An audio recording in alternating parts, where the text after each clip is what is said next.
Picture this. Almost a million years ago, our ancestors faced a crisis so severe that only about 1,280 breeding adults remained on the entire planet. This isn't science fiction. It's the brutal reality of life 930,000 years ago, when early humans came terrifyingly close to complete extinction. Today, we're diving deep into one of the most extreme survival stories in human history, a time when every single day was a battle against death and the very existence of our species hung by a thread. Number 10, a planet transformed by ice. You know how people complain when the weather changes? Well, Earth 930,000 years ago was going through changes that make our worst climate fears look like a mild inconvenience. The planet was locked in something scientists call the mid-Pleistocene transition, which sounds boring, but was actually a massive shift that rewrote the rules of ice ages completely. Before this period, ice ages came and went every 40,000 years like clockwork, but right around our target date, these cycles were stretching out to last 100,000 years, making the cold periods deeper, longer, and far more deadly than anything Earth had experienced in millions of years. Marine oxygen isotope stages, basically ancient climate fingerprints preserved in ocean sediments, tell us that around 930,000 years ago, the world was experiencing MS-23, a brief warm period sandwiched between two brutal ice ages. Even this warmer phase wasn't exactly comfortable, with temperatures still several degrees cooler than today. When I say sea levels dropped hundreds of meters as water got locked up in massive ice sheets, I mean vast areas that are now ocean floor became dry land, creating bridges between continents that hadn't existed before, completely reshaping the map of the world as we know it.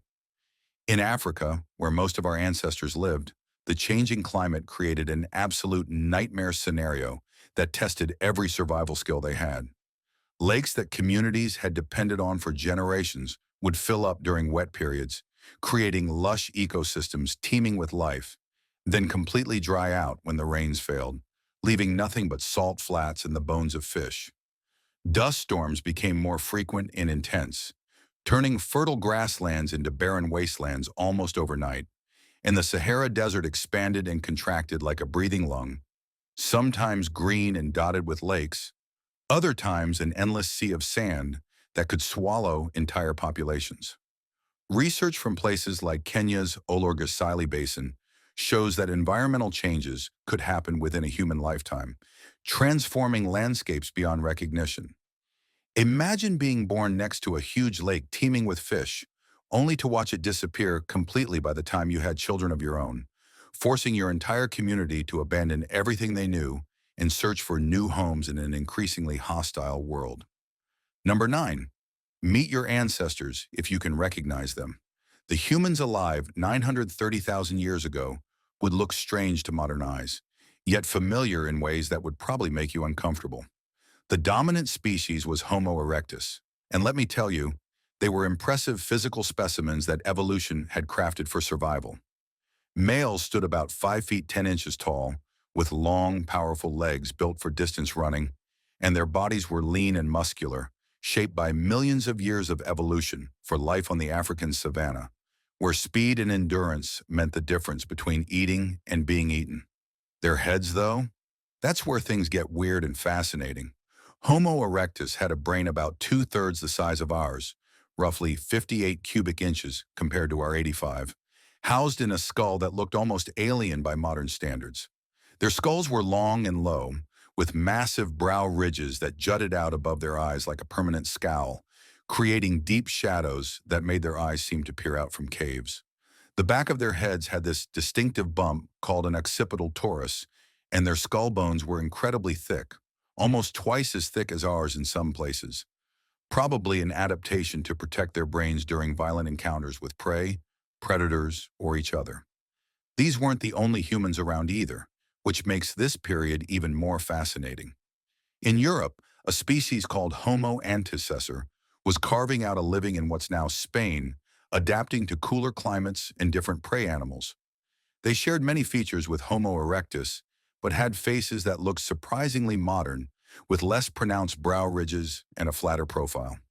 Somewhere in Africa, or maybe Europe, the very first members of what would become Homo heidelbergensis were appearing, with slightly larger brains pushing 67 cubic inches and more refined features that hinted at the humans we would eventually become. Studies of their teeth show they took about 15 years to reach full adulthood, longer than earlier human species but still faster than modern humans, who can take 20 years or more to fully mature. This extended childhood hints at something crucial that often gets overlooked.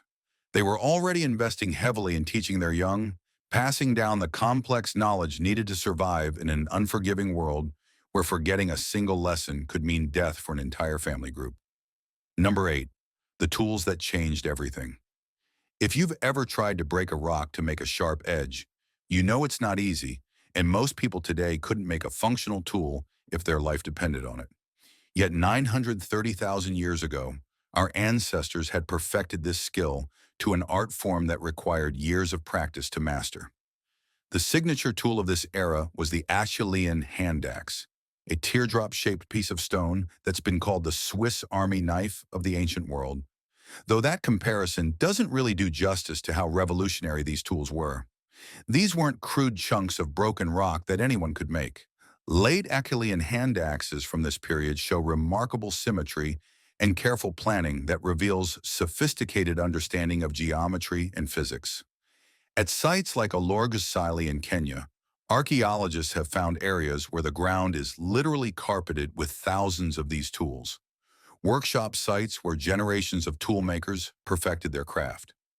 Each hand axe required selecting the right type of stone from specific quarries, understanding how different rocks would break along their grain, and then carefully removing flakes in a specific sequence to create not just a sharp edge, but a tool that was balanced, comfortable to hold, and efficient for its intended purpose. The mental leap required to make these tools was absolutely enormous and represents a cognitive revolution. You had to be able to see the finished product inside a raw chunk of stone, like a sculptor seeing a statue in a block of marble, then work backwards to figure out which pieces to remove and in what order, all while adapting to the unique properties of each individual stone. This requires what psychologists call executive function, planning multiple steps ahead, sequencing complex actions, and holding an abstract idea in your mind while you work. The same mental processes we use today for everything from cooking a meal to writing computer code. Evidence from sites slightly younger than 930,000 years ago shows our ancestors were also working with wood and bone in sophisticated ways we're only beginning to understand. At Bilzingsleben in Germany, elephant bones show marks that could only have been made by wooden tools, telling us early humans were making digging sticks for accessing underground tubers, clubs for defense and hunting, and possibly even simple spears that could be thrown from a safe distance, revolutionizing how they could take down dangerous prey. Number 7, mastering fire, humanity's greatest hack. Fire is so fundamental to human life that we barely think about it. But 930,000 years ago, controlling fire was still a relatively new skill that separated the thriving from the dying.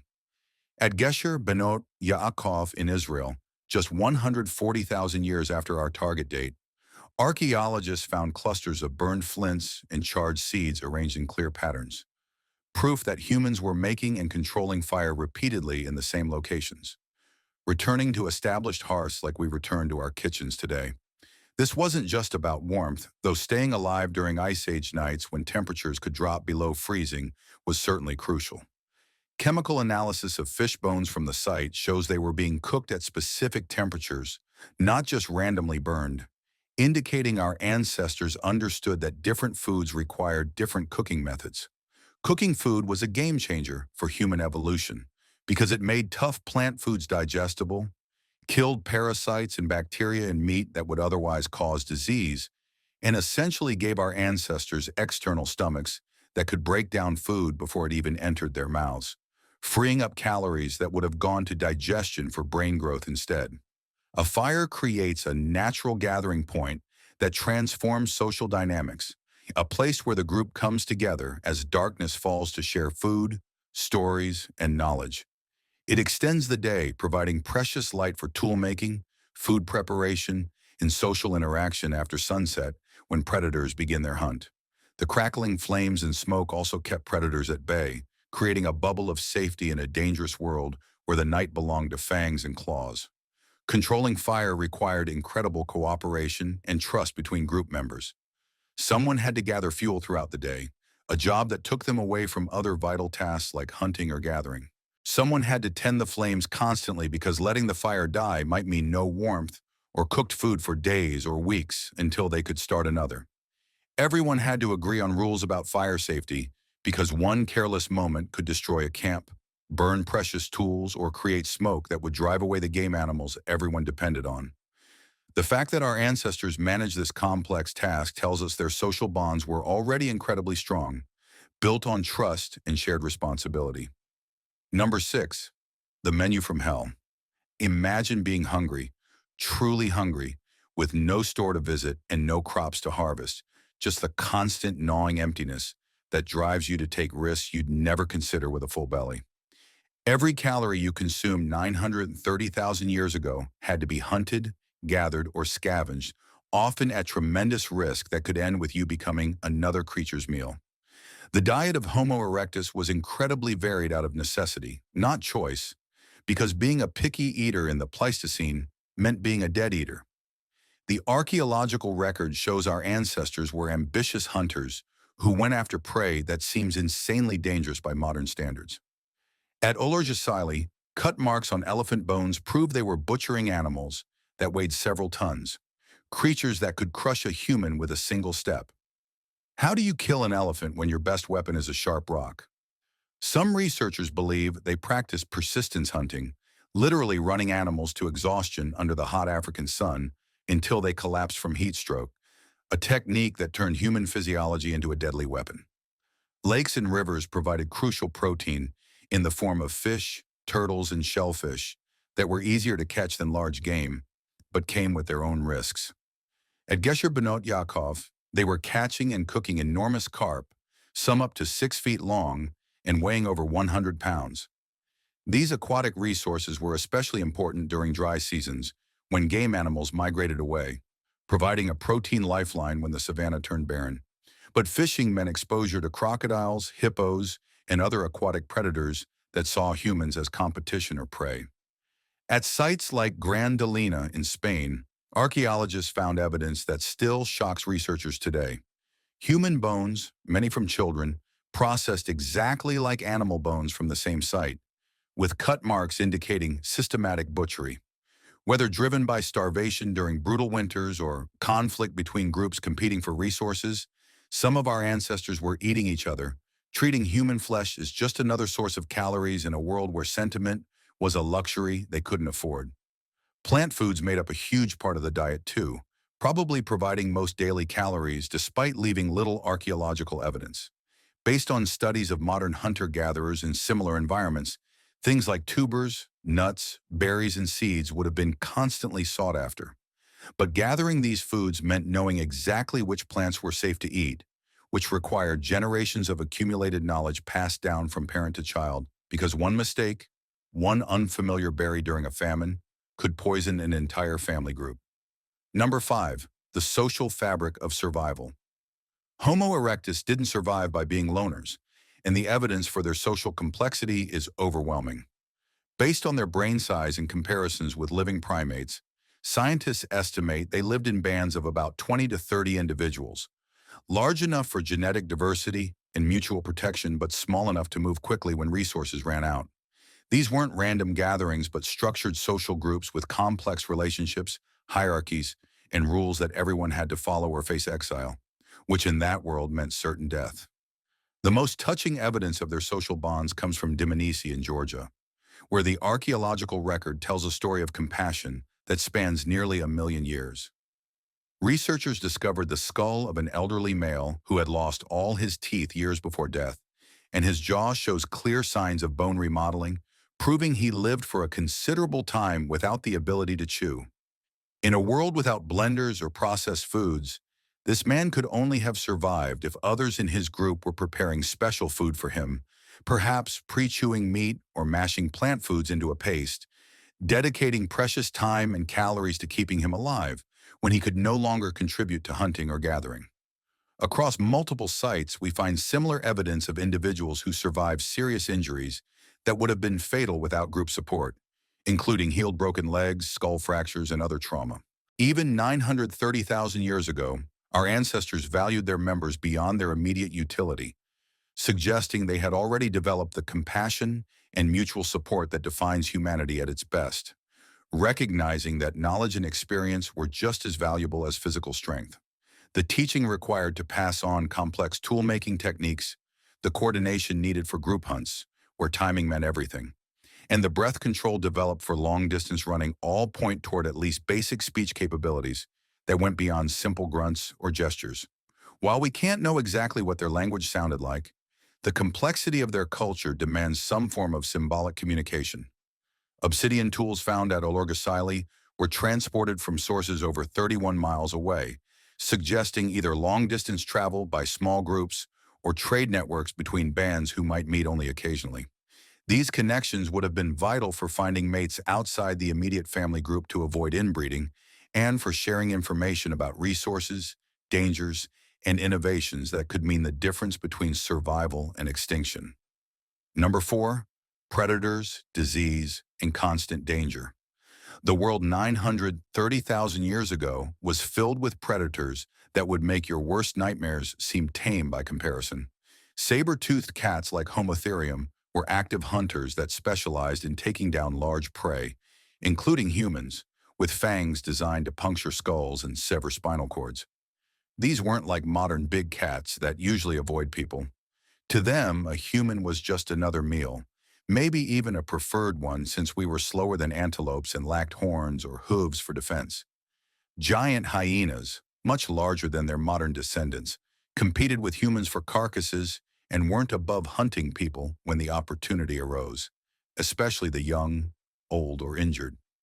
Packs of wild dogs pursued prey for miles.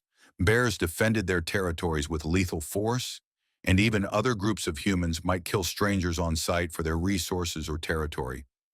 Every journey away from camp was potentially lethal, and the bones of our ancestors often showed tooth marks from carnivores, telling silent stories of horrible deaths. Disease was another constant killer that struck without warning or mercy. Without medicine or even a basic understanding of germs, every cut could become infected, turning gangrenous within days. Every bad piece of meat could mean food poisoning that killed through dehydration. Malaria and other parasites thrived in the warm, wet environments near the water sources humans needed, creating deadly zones where survival meant constant exposure to microscopic killers. Infant mortality was staggering, with perhaps 1 in 4 babies dying in their first year, and many mothers dying in childbirth without any medical intervention possible. The average life expectancy was only about 35 to 40 years, and that's if you were lucky enough to survive childhood. Most deaths occurred before age 15, with few individuals making it past 50, their bodies worn out by constant physical stress, accumulated injuries, and chronic infections.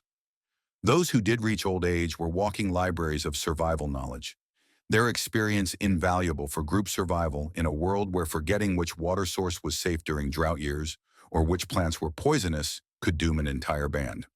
Number 3, the technology revolution hidden in stone. Our ancestors weren't just making tools, they were developing entire industries with specialization that wouldn't look out of place in a modern factory. At major sites, archaeologists find evidence of specialized work areas clearly separated by function. One spot for initial stone breaking, where the noise wouldn't disturb other activities, another for fine finishing work that required concentration, and separate areas for butchering animals, where blood and waste could be managed. They understood materials science at a practical level that took modern researchers decades to appreciate.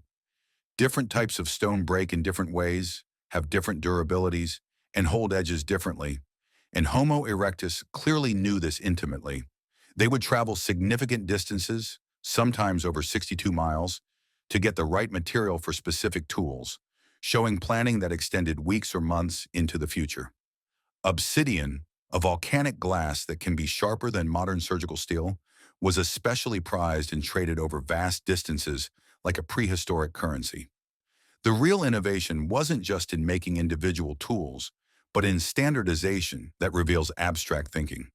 Hand axes from this period show remarkable consistency across thousands of miles, suggesting mental templates passed down through generations with almost religious precision. This means they could hold abstract concepts in their minds, visualize three-dimensional objects, and teach complex procedures to others who had never seen the process before, transmitting knowledge across space and time. Stone tools were constantly maintained, resharpened, and repurposed in ways that show remarkable conservation of resources. A broken hand axe might become a scraper for processing hides. A scraper might be turned into small, cutting implements for delicate work, and even tiny flakes were saved for precision tasks like cutting sinew or plant fibers. Nothing was wasted in a world where every resource was precious, and obtaining new materials might require dangerous journeys through predator territory. Number 2, social networks that span continents. One of the most surprising discoveries about life 930,000 years ago is how connected different human populations were across seemingly impossible distances. This wasn't a world of isolated tribes living in ignorance of each other, but of far-flung networks that shared ideas, innovations, and genes across thousands of miles of dangerous terrain. Acheulean hand axes from this period look remarkably similar whether they're found in Kenya, Israel, or India, showing a standardization that's almost eerie. This consistency across continents suggests either regular contact between groups through seasonal gatherings or shared cultural traditions that were maintained with almost religious dedication, even as populations spread into new territories.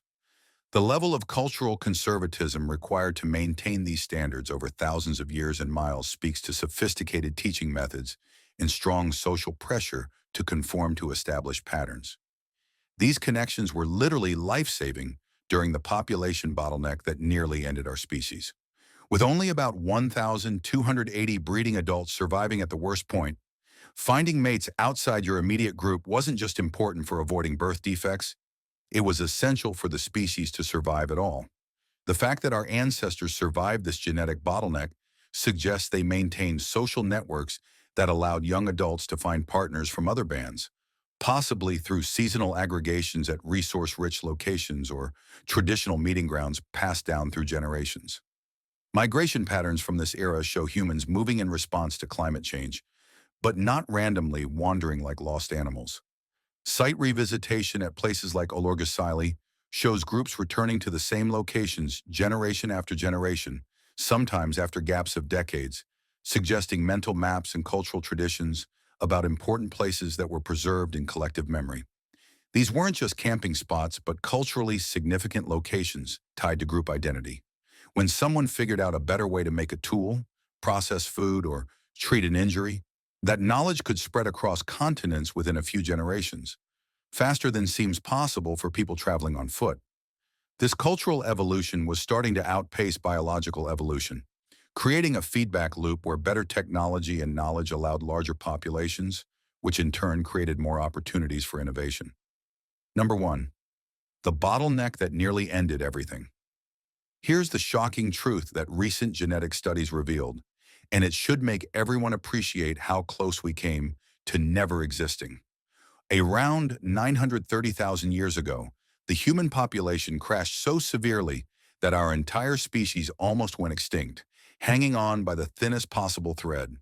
For about 117,000 years, an almost unimaginable span of time, the total number of breeding adults dropped to just 1,280 individuals worldwide.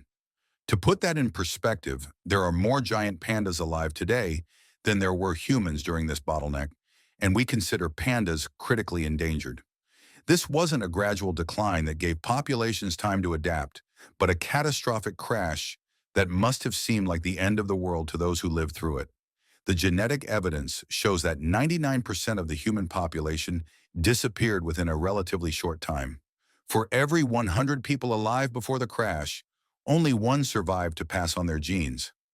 Entire regions that had been home to thriving human populations for hundreds of thousands of years became empty wastelands. Their carefully maintained cultures and accumulated knowledge lost forever in the silence of extinction. Climate change during the mid-Pleistocene transition certainly played a massive role in this near extinction. Huge areas that had supported human life for millennia became uninhabitable as rainfall patterns shifted and temperatures plummeted. Grasslands turned to deserts in decades rather than centuries. Forests died, leaving only skeletal remains. And the animals humans depended on either went extinct or migrated beyond reach, taking with them the mobile larders our ancestors had relied on for survival. Volcanic activity might have delivered the killing blow that pushed humanity to the very edge. Massive eruptions, possibly in the Ethiopian highlands, where many human populations lived, could have created volcanic winters that lasted years or even decades. With sunlight blocked by ash clouds that circled the globe, temperatures plummeting far below anything humans had adapted to, plants died from lack of photosynthesis, herbivores starved with nothing to eat, and humans who depended on both faced catastrophe beyond imagination. The genetic impact of this bottleneck shapes us to this day in ways we're only beginning to understand. The survivors, probably a core population somewhere in Africa that managed to find a refuge, became the ancestors of everyone alive now, every single human on Earth. The massive loss of genetic diversity left scars in our genome that geneticists can still detect. Many gene variants that might have been useful for disease resistance or environmental adaptation were lost forever in those dying populations. Some genetic disorders we suffer from today might exist because there simply wasn't enough genetic diversity for natural selection to eliminate them when it mattered most. Yet somehow, against all odds that would make winning the lottery seem likely, those 1,280 or so individuals survived the unsurvivable. They kept their tools sharp when there was no hope, their fires burning when the world froze, and most remarkably, their children fed when there was almost nothing to eat. Their determination and ingenuity in the face of near-certain extinction is why you're able to watch this video today, why you exist at all. The world 930,000 years ago was a crucible that forged the human spirit through unimaginable trials. Every challenge our ancestors faced, from climate catastrophe to predation to near extinction, selected for intelligence, cooperation, and sheer stubborn refusal to give up when any reasonable species would have accepted fate. The tools they made with bleeding fingers, the social bonds they formed that were stronger than family, and the knowledge they preserved through the darkest times when forgetting meant death became the foundation for everything that followed. When we look at their hand axes in museums or read about their struggles in academic papers, we're not just learning about the past, we're understanding how we became who we are through the most epic trial by fire imaginable. These weren't primitive cave dwellers scratching out a living, but innovative, caring, determined people who refused to let our species fade into extinction when 99 out of 100 of their loved ones had already died. Their victory against impossible odds is written in our very DNA, in every cell of our bodies, a testament to the power of human determination when faced with the ultimate test of survival.